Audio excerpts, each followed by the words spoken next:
5 wealthy elites had gathered in a mansion deep in the mountains for a private meal. This single dinner alone cost over £1 million, and the ingredients they were eating were enough to leave anyone speechless. Soon, the fresh ingredients were brought out to the tycoon's table. The springy thigh meat had been sliced into small pieces and pan-fried medium rare. The chest ribs had been brushed with sauce and slow-roasted repeatedly over imported North American cherrywood. The tongue had been prepared as sashimi. Just as the guests were savoring every bite, the police suddenly arrived. Faced with this unexpected turn, Laura could only smile and invite them inside. The officers had come looking for a young man from the town who had gone missing. As they spoke, they handed over a photo. To everyone's horror, the boy in the photo was the very ingredient being served to tonight's guests. Even though the visitors clearly meant business, Laura, accustomed to handling tense situations, kept her composure. But the sheriff's next words instantly broke a cold sweat down her back.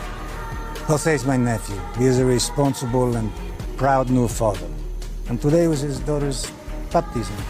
With connections this powerful on display, Laura had no choice but to lead them into the kitchen. The sheriff happened to spot Nick preparing the dishes. After a brief round of questions, he pulled out a photo of his nephew. The moment Nick saw the photo, he forced down the wave of nausea rising in his chest and claimed he'd never seen the boy. The sheriff, finding nothing, was suddenly drawn in by the aroma in the air. The 2 officers said they had never smelled such a fragrant broth in their lives. What kind of meat do you use for the pozole? It's a mixture. We're looking into modified wood. And there's chicken stock, that always helps.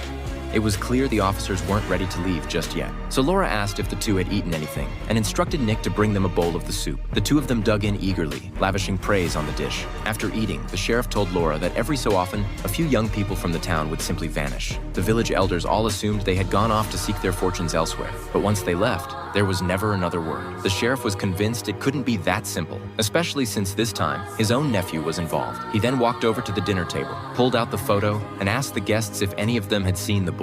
Even though they already knew the boy was tonight's ingredient, they remained perfectly calm. After all, this wasn't their first such meal. They told him they had only come here to enjoy a quiet dinner. They had never seen the boy in the photo. Getting nowhere with his questioning, the officer was about to leave, when suddenly, the tycoon seated at the head of the table called out to stop him. Our expectation is high that this will be an outstanding meal.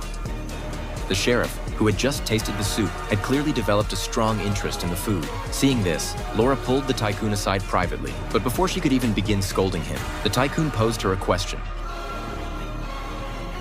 Are you married?